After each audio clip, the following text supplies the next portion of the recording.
During part 1 of the IELTS speaking test, try to give full, relevant answers to the examiner's questions. Watch these sample answers. I'm from a city called Kraków. It's in the southwest of Poland. I've lived there all my life. Yes, I swim. I go swimming every Sunday. I'm not a fantastic swimmer, but I enjoy it, and that's the main thing. There are 4 of us. Myself, my sister, and my parents. Oh, and we have a dog, if that counts. Yes, I do. I especially like cooking pasta because it's quick and there are so many different recipes to experiment with. When I was visiting Italy, I also learned how to cook other Italian dishes. I need it for my studies. I've been offered a place at Manchester University, but only on the condition that I achieve a band 7 or higher in the IELTS exam. No. I'm quite happy with my current job. I've always been a creative person, so a job in marketing was the kind of job I always wanted. About 10 years. But I've made more progress over the last 5 years since I started taking private lessons. But if I lay down and I play dead and I stay dead, maybe you'll get sick of being the monster out of my head, under my bed, think you're something out of my... In the IELTS speaking test, you often need to think about what to say next, but this does not mean that you cannot use English while you are thinking. When native speakers are thinking, they are not completely silent. They use conversation fillers, words and phrases like well, let me see, let me think, and so on. As I explained in the first video, 25% of your speaking test score is based on fluency and coherence. This means that to get a high band, you must keep talking and avoid long silent pauses. Conversation fillers can help you to do this. Here are some examples. Let me think about that. I'm usually quite punctual, so I'll say pretty rarely. Well, I think it's becoming a problem.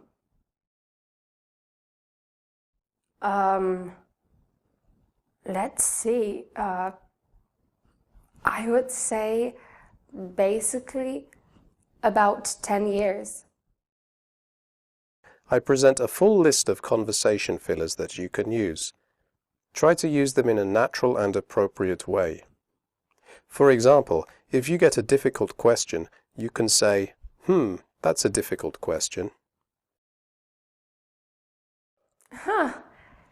That's a difficult question. I would say my older brother.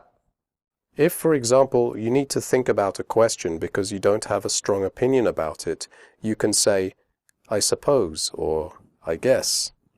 Watch this candidate and listen carefully to her intonation, how she pauses to give herself time to think. Well, I suppose consulting would be interesting. I don't really know. I guess chess is pretty popular.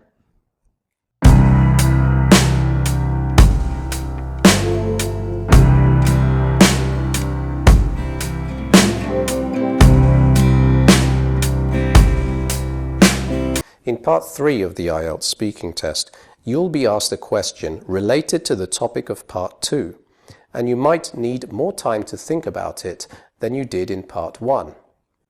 In video 5, I talked about using simple conversation fillers to give yourself time to think and to avoid silent pauses.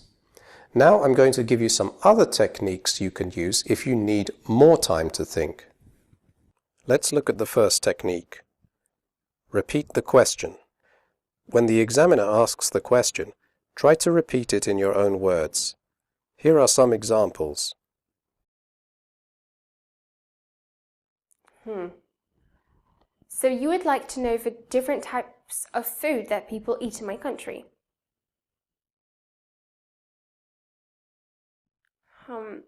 How popular is TV in my country?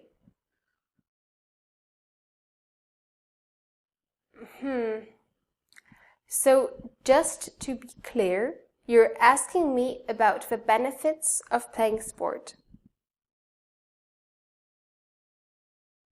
So just to check that I've understood, you're asking me which forms of transport people use to travel long distances in my country? Okay, so basically you are asking me how people like to spend their free time in my country. Now let's look at another technique for buying time, asking for time. If you want to give yourself extra time to think about your response, you can simply ask for time. This is a technique that everybody uses in normal conversation. Watch these examples. Interesting question. Can I think about it for a minute? Okay, that's a difficult question. Can you give me a moment to think about it? Good question. Can I have a little time to think about it? If you are aiming for a very high band, you can consider using the following expressions. That's an interesting question. Can I dwell on it for a moment? Okay, that's a tricky question. I just need a moment to think it over. Okay, that's a tricky question. I just need a moment to ponder over it. If you want to gain the maximum amount of time, you can consider combining all the different techniques together. Watch this example. So you would like to know the different types of food that people eat in my country. Interesting question. Can I think about it for a moment? Well, I guess traditional Polish cuisine is still very popular.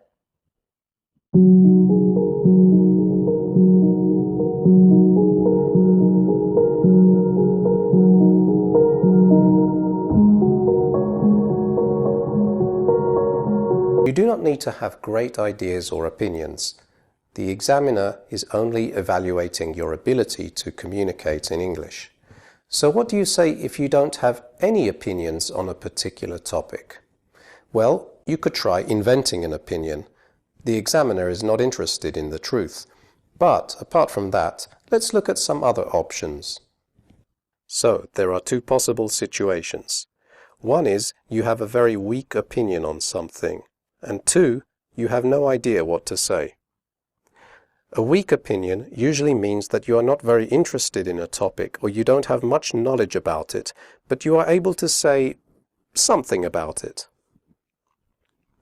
Well, this happens in real life too. For example, your friend asks you for your opinion about whether she should buy brown or black shoes. Let's say you don't have a big preference, but you slightly prefer black. In such a situation, you would say something like, I guess black is nice. In the IELTS speaking test, you can use the phrases I guess and I suppose to give weak opinions. I don't really know. I guess chess is pretty popular. I don't know. I don't watch TV very often. I suppose I like drama serials. Now let's look at the second situation. You have no idea what to say. In this case, it's okay to tell the examiner that you do not have an opinion. It's better than keeping silent, but try to give your reasons and show good communication skills at the same time. Watch these examples. Oh, I'm afraid I've never really been interested in sports, so I can't really tell you. Actually, I'm not really keen on art, so I can't really tell you. I can talk about books and movies, but not art, I'm afraid. If you're aiming for a very high band, you could consider using some less common words and phrases in your answer. Oh, sorry. I'm not really a sports enthusiast. I'm sorry, I've never really given the topic much thought. Another thing you can do is express a lack of opinion to give yourself time to think, followed by a weak opinion. I'm sorry, I've never really given the topic much thought. I suppose they can improve public transport so that people won't use cars so much.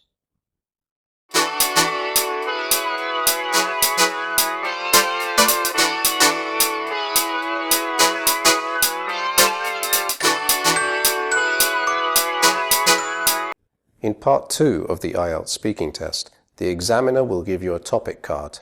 You have to talk about it for 1 to 2 minutes. And you will get 1 minute to prepare. To get a good score for this task, it's important to manage your time well. In this video, I'm going to show you some effective time management tips. Preparation time. The examiner will give you a pencil and some paper to make notes while you prepare. You should make notes that you find useful in English or in your native language. So here are some tips for making notes. Read the task card carefully. If you don't understand any part of it, ask the examiner. Remember, it's okay to ask for clarification. You will not lose points. Think of something to describe as quickly as you can. Write down all the vocabulary related to the topic that you can think of. Make notes for each part of the task.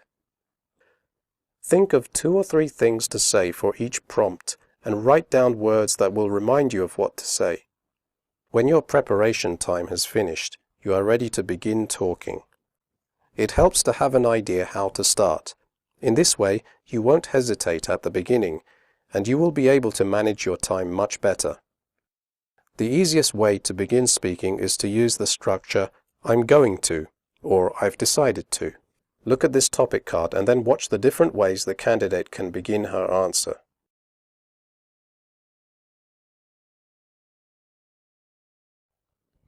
I'm going to talk about my uncle. I'm going to describe my uncle. I've decided to talk about my uncle. The person I'm going to describe is my uncle. You can also begin your answer by rephrasing the instruction on the card.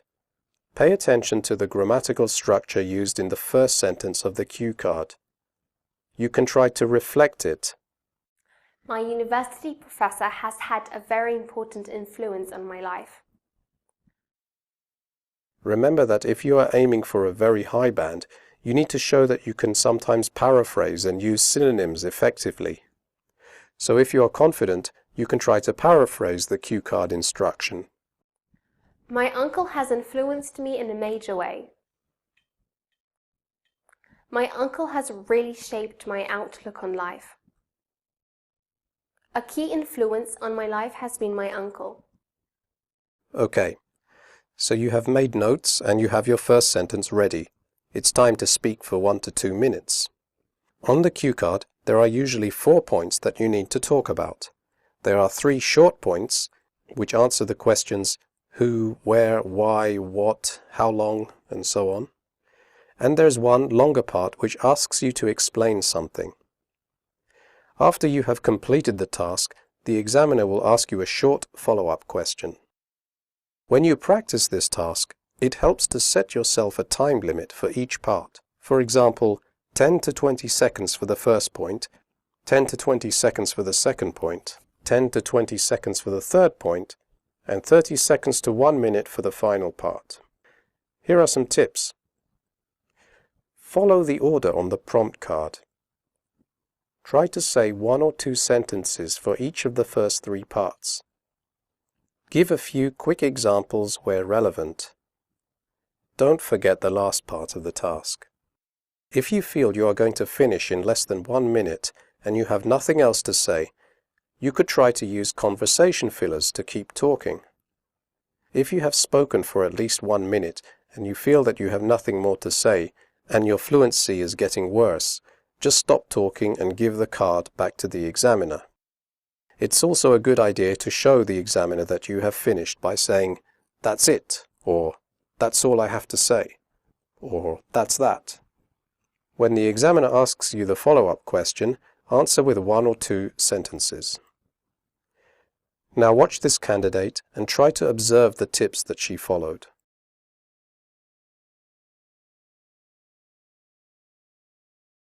I'm going to talk about an activity that I really enjoy, jogging.